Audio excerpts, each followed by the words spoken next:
श्री संत सद्गुरू बाळूमामा प्रसन्न. नमस्कार श्रोते हो. आज आपण श्रवण करत आहात माझ्या आवाजातून श्री संत सद्गुरू बाळूमामांचा संदेश.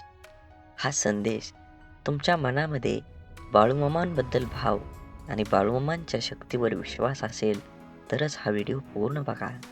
नक्कीच तुमच्या जीवनामध्ये सर्व अडलेली कामं आणि तुमच्या सर्व इच्छा पूर्ण झाल्याशिवाय राहणार नाही. मन हा आपल्या मानवाच्या वृत्तीचा आरसा आहे. तो आज अविचार, चंचलता, बेफिकिरी आणि विकृतीसारख्या धुळीने झाकला आहे. मग त्यात मनुष्याला स्वतःची स्वच्छ प्रतिमा कशी दिसणार? स्वतःची प्रतिमा स्वच्छ दिसण्यासाठी माणसाला अंतर्मुख व्हावं लागेल.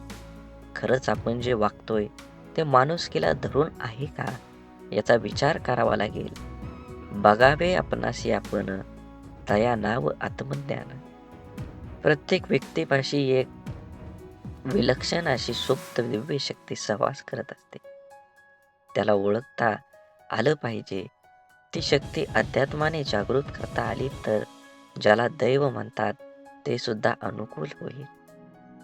आपलं नाणं जेवढं खणखणीत तेवढं सौख्य समाधान हे खणखणीत. नाणं जितकं मोठं तितकी शांती तृप्ती त्याच दर्जाची. म्हणून जगद्गुरु संत तुकोबाराय म्हणतात, नाही निर्मळ जीवन काय करील साबन, तैसे चित्त शुद्धी नाही तेथे बोध करील काही. म्हणून आपलं मन साफ आणि निर्मळ आणि निथळ असलं तर जग ही असंच दिसल. म्हणून आजकाल मी आणि मीच ही प्रवृत्ती फेपावत चालली आहे. कुठलाही प्रश्न मी त्यागाशिवाय सुटणं अवघड आहे. स्वतःच्या मीपणाभोवती कोणी कुंपण घालून त्याला आपलं यश मानत असेल तर ते अपयश असतं. हे सांगायलाच पाहिजे का? मूळ प्रश्न असा आहे की मीपणावर अजून तरी जालिम उपचार निघाला नाही. जेथे मीपण वरचढ ठरतं तिथं नीती, संस्कार, संस्कृती ही मूल्य गौण ठरतात. प्रत्येक गोष्टीत, कामात म्हणा, प्रत्येक माणसात खारीचा वाटा असतोच. तो कदाचित प्रसंगावरून लहान मोठा असेल इतकंच. अशा कठीण प्रसंगातही माणसाचा खरा स्वभाव कळतो. सगळेच काही बिनीचे शिलेदार नाही म्हणू शकत आणि वाटतात तसे असतील असं नाही. स्वहिताचा असो किंवा सार्वजनिक हिताचा निर्णय असोत, ते समन्वयातूनच व्हायला हवे. जर होत नसतील तर ते सामंजस्यातून व्हावेत. स्वार्थी किंवा आत्मकेंद्री स्वभावापुढे सर्वच विचार खुजे ठरतात. येणं जाणं हा सृष्टीचा नियम आहे. त्याला वळसा घालून किंवा टाळून कोणालाही पुढे जाता येत नाही. फक्त जागा मात्र बदलत राहतात. एवढा विचार जरी लक्षात आला तर जीवनाचे सार्थक होण्यास वेळ लागणार नाही. यशाच्या शिखरावर नेऊन पोचवतात. असेच बाळूमामांचे संदेश आपल्यापर्यंत पोहोचण्यासाठी पहिल्यांदा व्हिडिओला लाईक करा. चॅनलवर नवीन असाल तर चॅनलला सबस्क्राईब करून शेजारील बेल आयकॉन नक्की प्रेस करा, जेणेकरून येणारे असेच बाळूमामांचे संदेश आपल्याला सगळ्या अगोदर भेटतील. आणि व्हिडिओ आवडला तर कमीत कमी आपल्या प्रियजनांना शेअर नक्की करा आणि कमेंटमध्ये बाळूमामा प्रसन्न लिहायला विसरू नका. श्रीकृष्णाला गीता कोणालाही सांगता आली असती, पण त्याने फक्त अर्जुनाला सांगितले. कारण जसा सांगणारा असावा लागतो तसा ऐकणाराही असावा लागतो. तेव्हाच ज्ञानाचा विकास होत असतो. पोटाची भूक आणि गरजा माणसाला दुनियादारीचे सर्व नियम स्वीकारायला भाग पाडतात. कर्तृत्व आणि जगणं असं असावं, आपल्या असण्याचा प्रभाव आणि नसण्याचा अभाव हा जाणवलाच पाहिजे. म्हणून आनंदाने जगायचा सोपा उपाय काय असेल? जी माणसं हक्काने आपल्याकडे येतात ती परत जाता कामा नये, आणि जी जातात ते आपल्या लक्षात पण येता कामा नये. अडथळे तर क्षणिक असतात, पण त्या क्षणात खचून न जाता धीराने त्यांना सामोरं जाणं हेच तर आयुष्य आहे. जीवनात जलद गतीने मिळणारं यश अहंकार निर्माण करतं, तर उशिरा मिळणारं यश आपलं व्यक्तिमत्व तयार करतं. हरवलेल्या वस्तूही सापडू शकतात, पण एकच गोष्ट अशी आहे की जी एकदा हातातून निसटली की कोणत्याही उपायानं पुन्हा मिळू शकत नाही, आणि ते असते आपलं आयुष्य. म्हणूनच मनसोक्त जगा, पण शेवटी लक्षात ठेवा, माणुसकी धर्म हा कधीही सोडू नका. काटा जरी काट्यासारखा वागला तरी फुलानं आपलं फुलणं सोडायचं नसतं. जीवनाचं रस्तं खडतर असलं तरी रस्ता बदलून का होईना, परंतु चालणं सोडायचं नसतं. एखाद्या अडचणीत माणूस कामाला आला नाही म्हणून एकदा जोडलेलं नातं लगेच तोडायचं नसतं. हीच खरी मैत्री आणि हीच खरी नाती. जोडलेलं जपायला जमलं आणि जगणं जमलं, हे आयुष्य एकदम सोपं होऊन जातं. परकेपणाच्या दुरावावर आपुलकीची फुंकर घातली ना, की दुरावलेली नाती जवळ येण्यास वेळ लागत नाही. सोडून दिलेल्या भावना ह्या विरघळलेल्या चॉकलेट सारख्या असतात. फ्रीजमध्ये ठेवल्यानंतरही पुन्हा पहिल्यासारख्या आकार घेत नाहीत. म्हणून दुरावा कोणतंच नातं संपवत नाही आणि जवळीक कोणतीही नातं घट्ट करत नाही. तर नात्याची घेतलेली काळजी आणि केलेला सन्मान यामुळेच नातं अधिक मजबूत होतं आणि टिकत देखील राहतं. त्यामुळे नात्यांची काळजी घेत राहा. तुमचा आजचा दिवस निरोगी आणि आनंदी आणि यशस्वी जावो, हीच बाळूमामांच्या चरणी माझी प्रार्थना. बाळूमामा म्हणतात, नक्कीच तुम्ही तुमचं जीवन हे चांगल्या पद्धतीनं जगलं पाहिजे. आयुष्यात अशा माणसांचं असणं खूप आवश्यक असतं, ज्याला मनाची परिस्थिती सांगण्याची शब्दांची गरज नसते. विश्वासघात करणाऱ्या माणसाला जाब विचारण्यापेक्षा त्या माणसाची बोलणं सोडणं हीच त्या व्यक्तीसाठी मोठी शिक्षा असते. माणसाला कधी कधी पाठीमागं लागलेली संकटेच पुढे जाण्याचा मार्ग मोकळे करतात. म्हणून कधी कुणावर विश्वास ठेवू नका, आणि ठेवलात तर त्याच्यावर 100% ठेवा. गरजा आणि इच्छा यामध्ये खूप फरक असतो, आणि त्याचा समतोल साधताना संपूर्ण आयुष्य निघून जातं. कधी कुणावर जास्त अवलंबून राहू नका. चालता चालता लोक विश्वासघात करतात हो. शब्द देऊन आस निर्माण करण्यापेक्षा साथ देऊन विश्वास निर्माण करणं हे सगळ्यात जास्त महत्त्वाचं. आयुष्य एकदाच मिळतं, जगायला शिकलं पाहिजे. माझा जन्म गरीब घरात झाला. माझ्याजवळ खानदानी संपत्ती नाही, जमीन नाही. परिस्थितीमुळे मला योग्य शिक्षण मिळालं नाही. ह्या आणि अशा कित्येक सबबी पुढे करणं, त्यावर चर्चा करून आता हातात आहे तो वेळ सुद्धा वाया घालवणं, म्हणजे दुःखाचं, अपयशाचं, अधोगतीचं खापर दुसऱ्यांवर फोडणं. दुसऱ्याची सहानुभूती मिळवून मनाचं समाधान करून घेणं हा वेडेपणा आहे. ज्याला आयुष्यात काही करायचंच नाही, तो असे बहाणे शोधत असतो. ज्याला आयुष्यात काही मिळवायचं आहे, फक्त जगायचं नाही तर आनंदानं जगायचं आहे, तो कारण न सांगता आहे त्या परिस्थितीत आजूबाजूला लपलेल्या संधी शोधतो.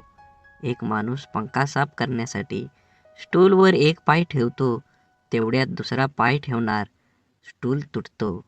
तो माणूस वैतागतो, चिडचिड करतो, पण त्याची बायको म्हणते, तुमचं नशीब खरंच खूप चांगलं आहे, स्टूलवर चढल्यावर नाही तुटला, नाहीतर स्टूल बरोबर तुमचाही पाय तुटला असता. घटना एकच आहे, पण दृष्टिकोन दोन आहेत. विचारांची दिशा बदलली की दुःख, अपयश जीवनात जिंकायला, आनंदाने जगायला शिकवतात. म्हणून जगणं निरंतरक म्हणतो तो बेमान आहे. हवं ते घेता आलं पाहिजे. आयुष्य हे खूप मोठं दुकान आहे. आयुष्यात काय मिळवायचं आणि काय सोडून द्यायचं हे ठरवता आलं की जगणं कसं सोपं होतं. आयुष्यात आपल्याला जे नको असतं, जे आपण अगदी निग्रहाने टाळत असतो, तेच पुन्हा पुन्हा आपल्या पुढं येतं. असं होतं का? कारण जे आपल्याला नको असतं तिकडे आपण नको तितकं लक्ष देतो. त्या गोष्टींना आपण नको तितकं महत्त्व देतो. जे आपल्याला नको असतं त्या गोष्टींना विरोध, प्रतिकार करण्यात, त्या गोष्टींचा तिरस्कार करताना चिडचिड करत आपण आपली शक्ती वाया घालवतो, आणि हवं ते मिळवण्याकडे लक्ष द्यायला आपल्याकडे वेळ आणि शक्ती उरत नाही. ज्या गोष्टी आपल्याला आवडत नाहीत, नको वाटतात, त्यांच्याकडे जास्त लक्ष देऊ नये. हे असंच का? ते तसंच का असा विचार करण्यात, तक्रारी करण्यात दंग राहू नये. अंधाराची भीती वाटत असेल तर फक्त नको तो अंधार म्हणून तो नाहीसा होत नाही. नेहमीच अंधाराला घाबरण्यापेक्षा अंधारात जाऊन काय होतं ते एकदा बघावं. भीती, भय वाटलं तर ते सहन करावं आणि एकदाच त्या भयातून मोकळं व्हावं. नसलेल्या भूतांची भीती कायम सोबत बाळगण्यापेक्षा मनावरच्या भीतीची भूत उतरवण्याचा प्रयत्न करावा. म्हणून दुःख, राग ठसठसणाऱ्या जखमेसारखे असतात. सकारात्मकतेने त्याचा पूर्ण निचरा केल्याशिवाय ते बरे होत नाहीत. आपल्या मनाविरुद्ध काही गोष्टी जेव्हा घडतात तेव्हा आपल्याला राग येतो, दुःख होतं. आपल्याला राग, आपला दुःख प्रत्येकजण आपल्या परीने पचवण्याचा, व्यक्त करण्याचा प्रयत्न करत असतो. काही जण अशा दुःखद परिस्थितीतही, मनस्थितीतही सकारात्मक विचार, कृती करतात. आपलं काय चुकलं याचं आत्मपरीक्षण करतात. निसर्गाच्या, ईश्वराच्या सानिध्यात जाऊन शांत राहतात. कोणी आपल्या दुःखाचं सुंदर कविता करतं. काही जण आपल्या मनातल्या भावना पेपरवर उतरवतात आणि मनाला मोकळं करतात. पण नकारात्मक विचार करणारे लोक सैरभैर होतात. आपल्या दुःखाचं खापर दुसऱ्यावर फोडत बसतात. आपल्यावर कसा अन्याय झाला आहे याचं प्रदर्शन करण्यासाठी स्वतःला व्यसनात बुडवून घेतात आणि स्वतःचा त्रास आणखी वाढवतात. आयुष्यात चांगल्या गोष्टी न बघता न मिळालेल्या गोष्टींकडेच लक्ष दिल्याने जीवनात नैराश्य येतं. मन उदास होतं. आपल्या क्षमतेवरचा विश्वास उडतो. जगण्यातले छोटे मोठे इतर आनंदही माणसाला घेता येत नाही. आयुष्यात आपल्याला हवं ते मिळण्याचे असंख्य अगणित मार्ग आणि पर्याय असतात. आयुष्यात काही मिळवायचं असेल, आनंदात जगायचं असेल तर आयुष्याचं मोल जाणून घ्यावं लागतं. स्वतःची किंमत ओळखता यावी लागते. स्वतःच्या क्षमतेवर, योग्यतेवर विश्वास असावा लागतो. जीवनात यश हवं असेल आणि आनंदी जीवन जगायचं असेल तर आपली मानसिकता ही सकारात्मक असायला हवी. जग जसं आहे तसे ते सर्वांना सारखंच आहे. आपल्यासाठी वेगळं व इतर लोकांसाठी वेगळं नाही. दुःख, अपयशी व्यक्ती या जगातच राहतात आणि सुखी, यशस्वी व्यक्ती ही या जगातच राहतात. मग हा जो बदल आहे तो फक्त आणि फक्त आपल्या मनोवृत्तीचा आहे. जीवनात घडणाऱ्या घटकांकडे, आपल्या समोर आलेल्या आव्हानांकडे बघण्याची आपली मानसिकता यावर सर्व काही अवलंबून असतं. आपलं मन हे सुपीक जमिनीसारखं असतं. त्यात जे पीक हवं आहे त्याचं बीज जर नाही पेरलं तर नको असलेलं गवत आपोआप न पेरता मोठ्या प्रमाणात उगवायला लागतं. म्हणून ज्या गोष्टी आपल्याला हव्या आहेत त्याचंच बीज आपल्याला पेरता यायला हवं. ज्या प्रकारची माहिती आपण वाचतो, ऐकतो, बघतो त्याचप्रमाणे आपली मानसिकता तयार होत असते. म्हणून जीवनात चांगली माहिती वाचण्याची सवय मनाला लावणं हे खूप आवश्यक आहे. हे असं असावं, ते तसं पाहिजे अशा उणिवा काढून कुरकुर करत असण्यापेक्षा आपली मानसिकता सकारात्मक करून जीवनाचा पूर्णपणे आनंद घ्यायला हवा. जीवन हे क्षणभंगूर आहे. जीवन एकदाच मिळणार आहे. म्हणून जीवनाचा परिपूर्ण आनंद घ्या. परिस्थिती हाताळण्याचं कौशल्य असले की माणूस जीवनात हार मानत नाही. आपण ज्या परिस्थितीत आहोत, ज्या परिस्थितीत का आहोत याची अनेक कारणे आपण देऊ शकतो. कारण देणं सोपं असतं, कठीण असतं ते कुठलंही कारण न सांगता लढणं. कसं जगायचं याचं 2 मार्ग असतात. पहिला मार्ग म्हणजे परिस्थितीसमोर हार मानून सोडून देणं. दुसरा मार्ग म्हणजे काहीही कारण न सांगता लढत राहणं. एकदा 2 बेडूक रस्त्यानं उडत चालत होते. एकदम चक्रीवादळ आलं आणि त्या बेडकांना उचलून एका पातेल्यात टाकलं. त्या पातेल्यात दूध होतं आणि ते पातेलं होतं चुलीवर. दूध गरम असल्या कारणाने पहिला बेडूक म्हणतो, आता आपण बाहेर जाणं शक्य नाही, आता आपण मरलो. म्हणून त्यानं उड्या मारणं सोडून दिलं. पण दुसरा बेडूक अतिशय आशावादी होता. त्यानं त्या दुधामध्ये त्या भांड्यात उड्या मारायला लागला. भरपूर वेळा उड्या मारल्या, तरीही तो आशावादी असल्यामुळं बराच वेळ उड्या मारत राहिला. गुदमरून मारण्यापेक्षा स्वतःला सिद्ध करायला तो उड्याच मारत राहिला. त्या उड्या मारण्यानं एका माणसाचं त्या बगुल्याकडे लक्ष गेलं आणि त्या बेडकाला काढून त्यानं बाजूला केलं. या गोष्टीवरून अनेकदा आपल्या नियती अशाच परिस्थितीमध्ये आणून सोडून देते. त्या परिस्थितीत आपण रडत बसून जगायचं की प्रयत्न करून लढत परिस्थितीवर मात करून जिंकायचं? आनंदी जीवन, यशस्वी जीवन जगायचं हे आपलं आपणच ठरवायचं असतं. आपला सर्वात मोठा शत्रू म्हणजे भीती, भय. आपण जर इथलं राहिलो तर वाटेल तो आपल्याला दडपण्याचा प्रयत्न करेल. म्हणून माणसाने नेहमी निर्भय राहण्याचा प्रयत्न करावा.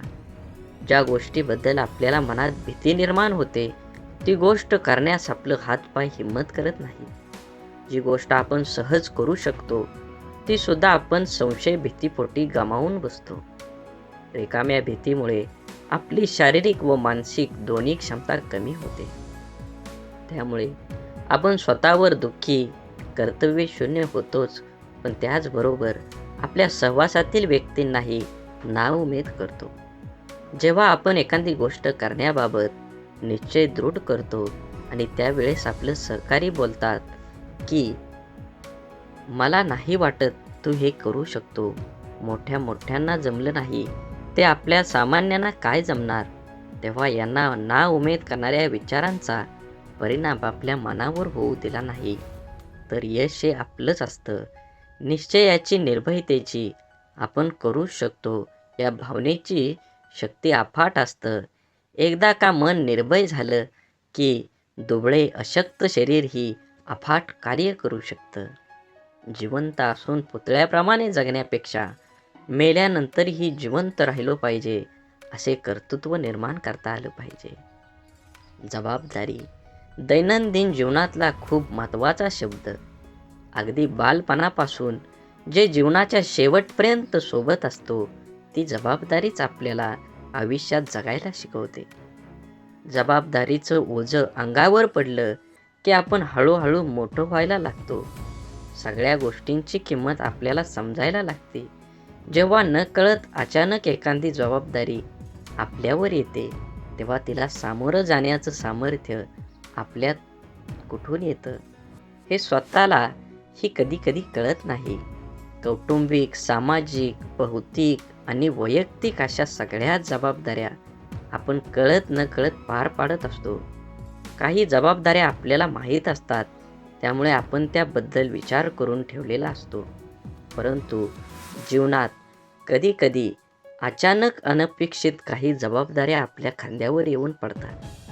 तेव्हा खरी आपली परीक्षा असते की त्या जबाबदाऱ्या आपण कशा पार पाडतो. तेव्हा आपलं मन, बुद्धीची शक्ती, विचार करण्याची पद्धत समजते. काळजी घेऊन, मन लावून, विश्वासाने एखादं काम पूर्ण म्हणजे आपली जबाबदारी स्वीकारणारे माणसं जीवनात कधीच हार मानत नाही. एकतर ते जिंकतात किंवा शिकतात. जबाबदारी स्वीकारली पाहिजे. ज्या दिवशी आपल्यावर असणारी जबाबदारी ही ओझं वाटायला लागते तेव्हा ती पूर्ण करताना आनंद, उत्साह निघून जातो आणि आपण ती व्यवस्थित पार पाडू शकत नाही. जबाबदारीची जाणीव ही ठेवायची आणि जगायचं स्वतःसाठी, स्वतःच्या मनासाठी आणि स्वतःच्या माणसासाठी. म्हणून जीवन हे खूप सुंदर आहे, त्याचा आनंद घेतला पाहिजे. आपली कठीण परिस्थिती, आपल्यावर आलेली खराब वेळ आपल्या आयुष्यामध्ये खूप मोठं यश मिळवून देऊ शकतं. फक्त त्या परिस्थितीत स्वतःला कमजोर होऊ न देता सकारात्मक दृष्टिकोनानं सामोरं जाणं अत्यंत महत्त्वाचं आहे. बोला बोला बाळूमामांच्या नावानं चांग भलं. झाडे लावा, झाडे जगवा, माती वाचवा, पाणी वाचवा. सेव्ह अर्थ आणि मनात मामांबद्दल आणि देवाबद्दल भाव असेल तर नक्कीच चॅनलला सबस्क्राईब करून व्हिडिओला लाईक करा. व्हिडिओ जास्तीत जास्त प्रियजनांना शेअर करा आणि कमेंटमध्ये बाळूमामा प्रसन्न लिहायला विसरू नका. धन्यवाद.